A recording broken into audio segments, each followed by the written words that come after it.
recapping what Harvey put her through. So let's take a listen to Mimi.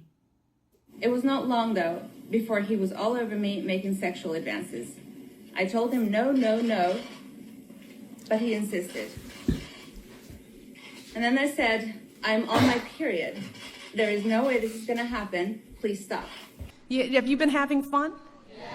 Oh, I can tell. I want to start by thanking Harvey Weinstein for organizing this amazing day. Harvey.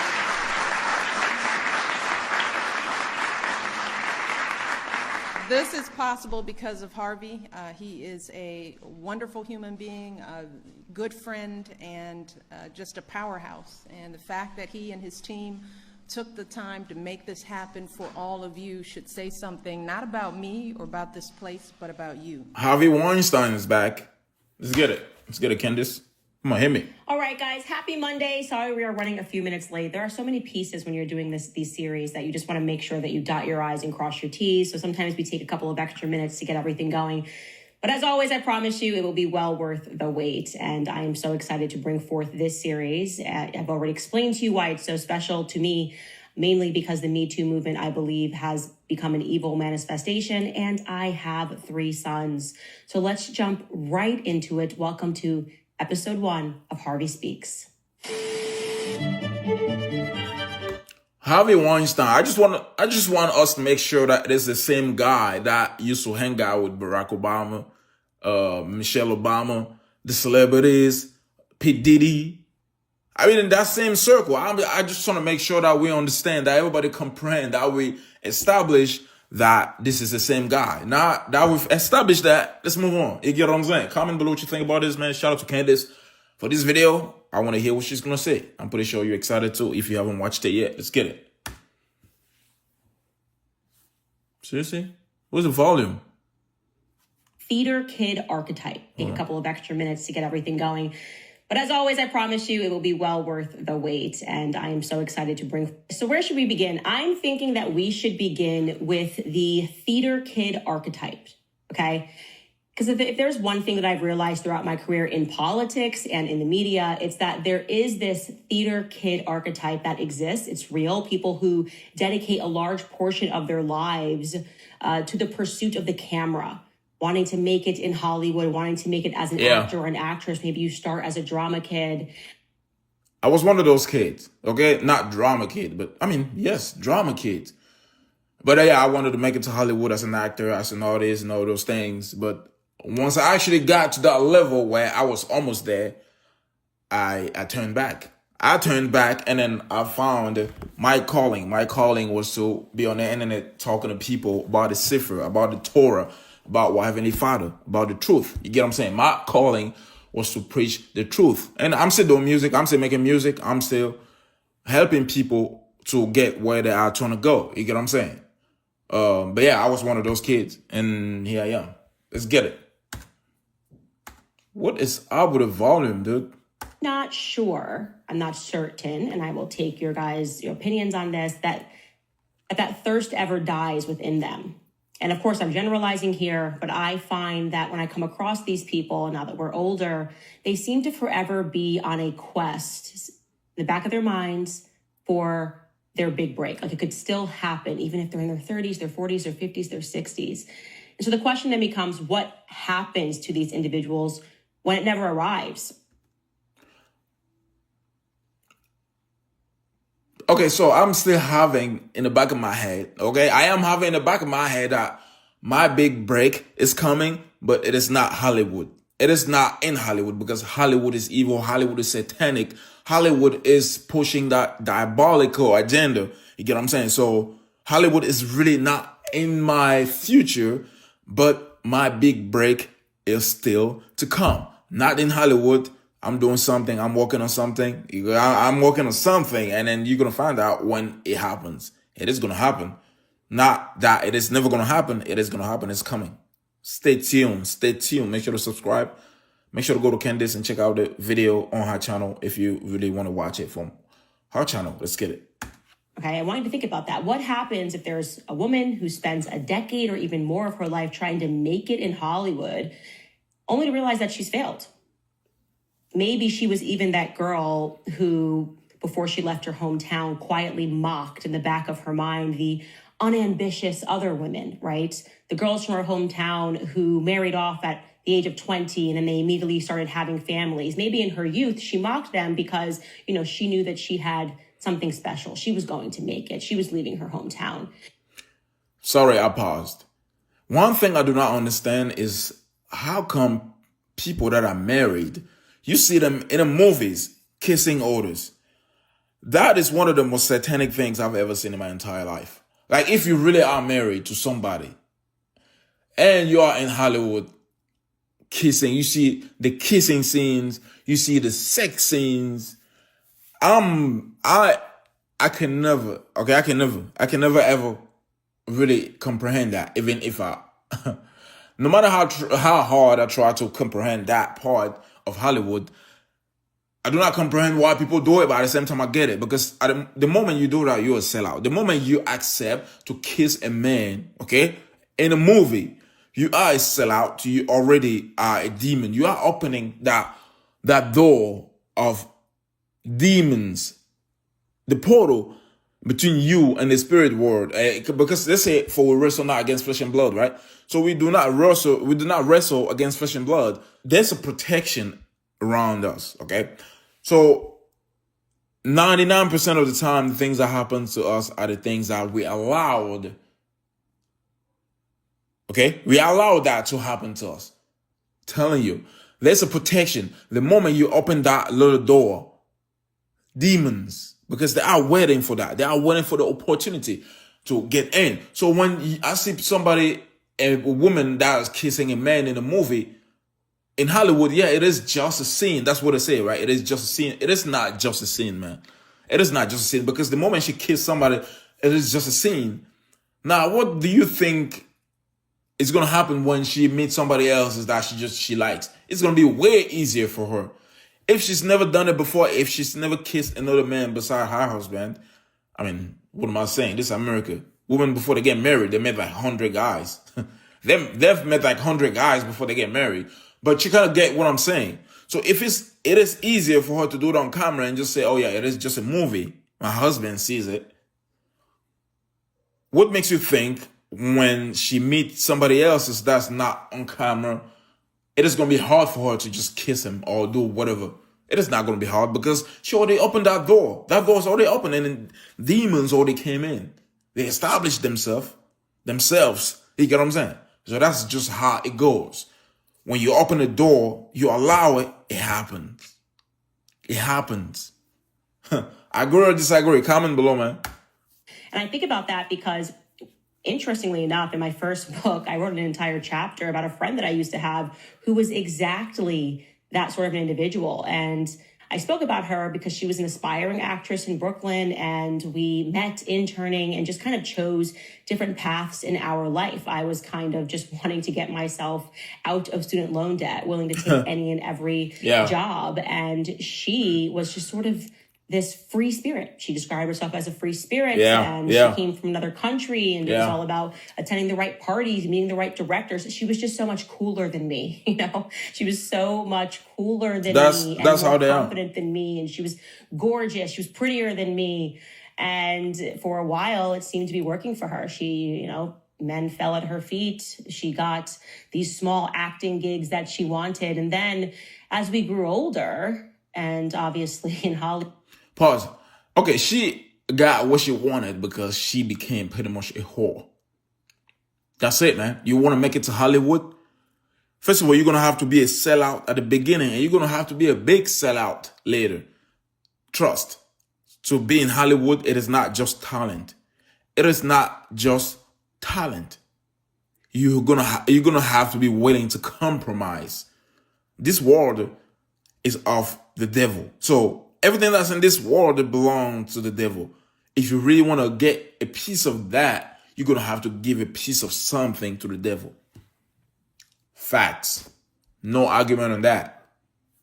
Hollywood older is even when you're young, she stopped getting those small roles. And I sensed in her a bitterness at the different decisions that I had made in my life. And unfortunately, our friendship ended. But I'll never forget that one of our last conversations that we had was actually about the Me Too movement. And she was so invested in it. She was like, you don't understand, like this has to happen. And I had wondered, even though I was listening to her, whether or not her investment in the Me Too movement was actually her trying to reconcile decisions that she had made in her past. Yes. Yep.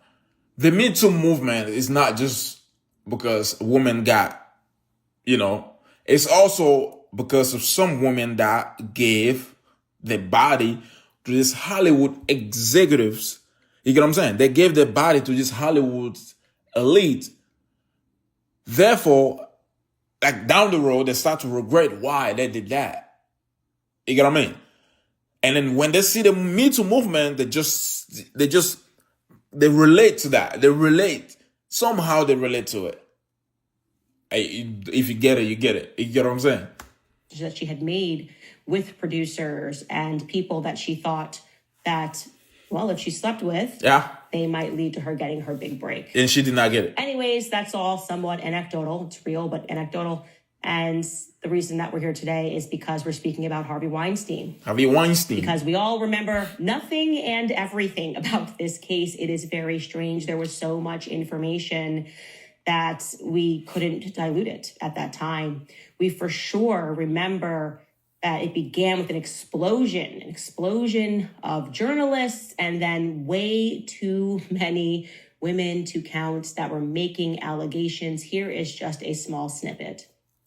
The similarities between these stories were uncanny. A lot of use of showers, a lot of exposing himself, and as I said, in previous cases, allegations of rape. And then he comes back out and he's fully naked. And he just kept asking me to watch him masturbate. I'm everything. I'm a famous guy. I'm feeling very uncomfortable right now. Please come in now. 5 minutes. Don't ruin your friendship with me for 5 minutes. This sort of behavior is normalized and accepted for decades in this industry. Now, before we continue, I know I established this at the beginning. So this is the same Harvey Weinstein that Michelle Obama said he's a wonderful person. He's something. Okay? If you haven't watched the clip yet, I probably already played it at the beginning of this video. So I just want to understand that it's the same guy, because the allegations with Harvey Weinstein goes back. Okay? It goes back way before. You get what I'm saying? So why Barack Obama, Michelle Obama, they were giving this man an award. I don't know what that was that they were giving him. He had all these cases going. I mean, some of them, you know what I mean? So I do not comprehend. I do get it. Okay, I do get it. Because tell me who your friends are and I'll tell you who you are. You get what I'm saying? So he was just hanging out with these people, and then all of a sudden, this man is going to jail. Same as Jeffrey Epstein, all these things that was happening with him. And then, boom. All these people that used to hang out with him, boom, the next day, the man is gone to jail. It was something. And then something happened. People, open your eyes, man. You got to open your eyes. Come on. I do not have to spell this out for you. You're going to have to put the dot, connect, okay? Connect the dots all together. You're going to have to learn how to connect the dots, man. Decades, she said. And it was, of course, then this very big watershed moment that was going to bring down Harvey Weinstein. Goodness, you guys, he was arguably the most powerful man in Hollywood. And now we had upwards of 100 women who were claiming that they had been sexually abused, harassed, or even raped, which is why he's in prison today.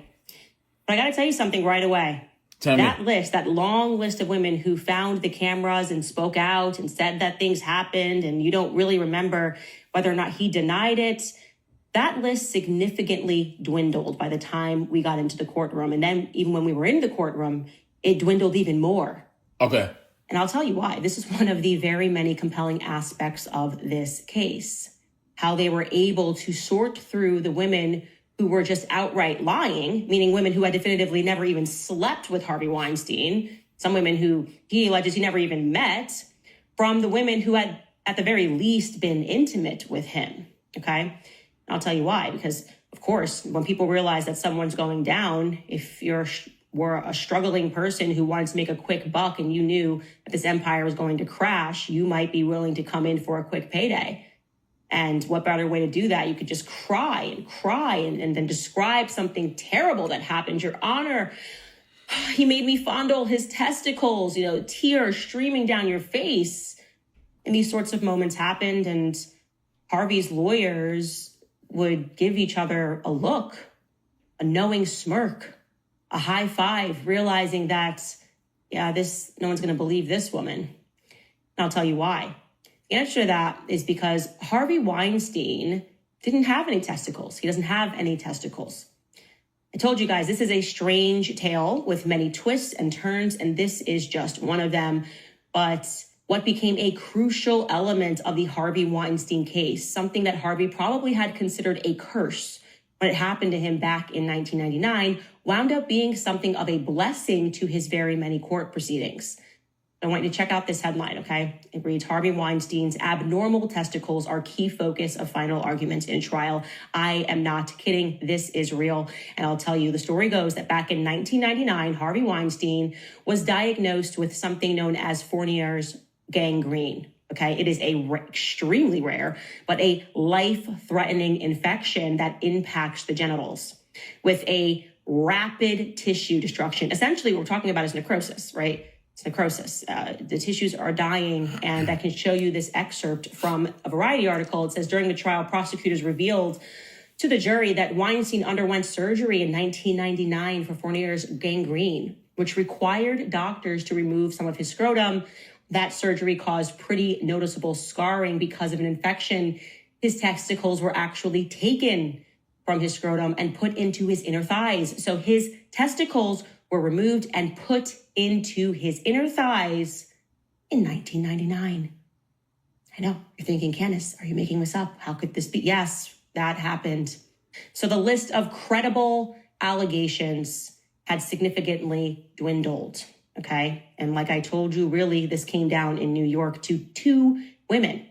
As we told you, Harvey Weinstein was sentenced in 2020 to 23 years total in New York, but 20 of those years for criminal sexual assault in the first degree stemmed from accusations that were made from a production assistant who worked on Project Runway.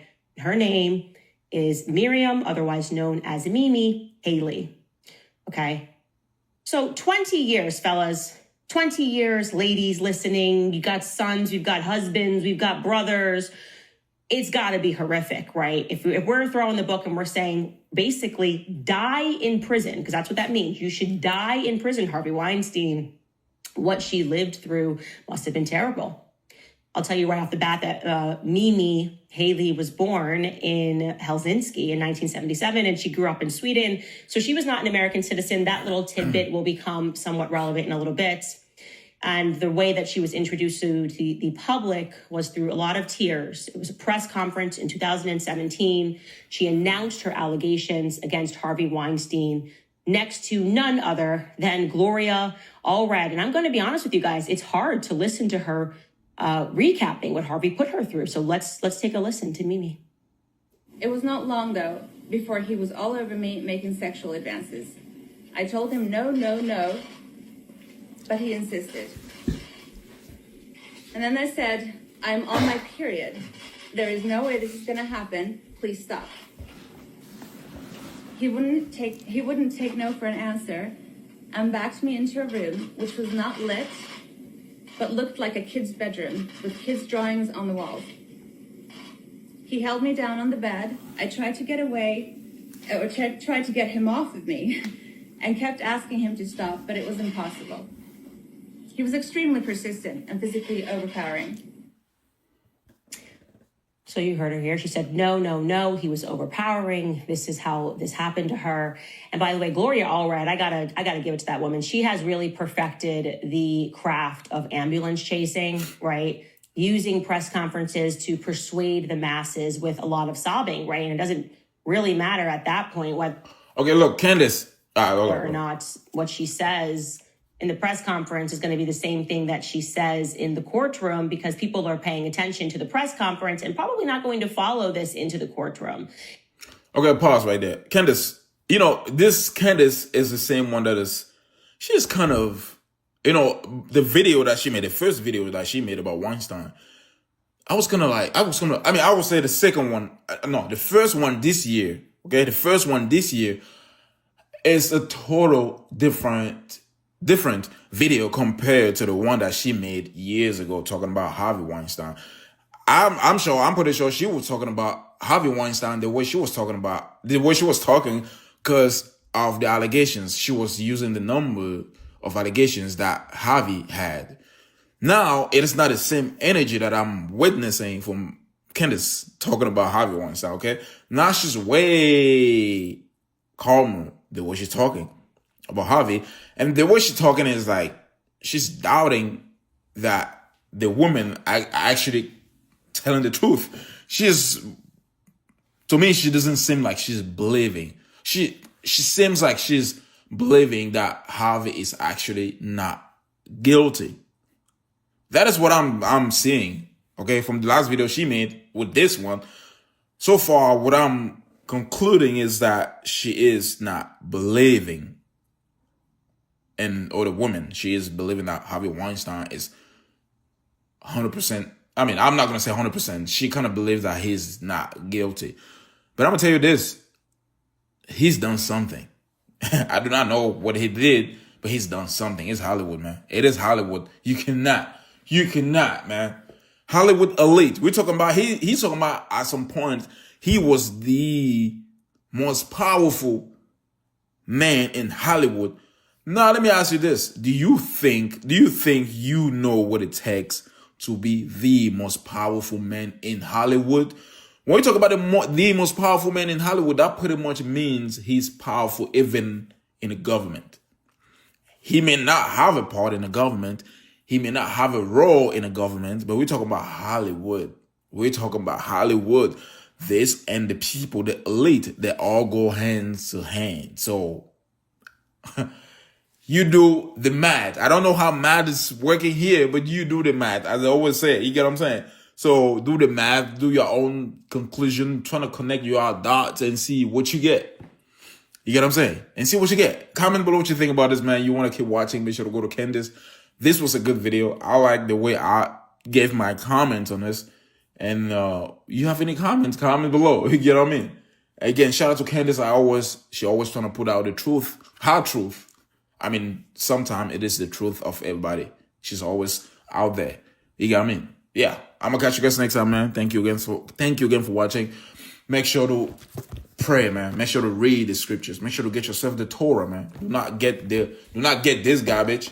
Do not get this garbage. This is garbage. This right here is garbage. That name is satanic. Do not get that. Do not say that name. You know what I mean? Get this. All right. I'm gonna catch you next time again. Thank you for watching. Why do I have my sock in my hand? That's crazy. What is wrong with this guy? Honestly.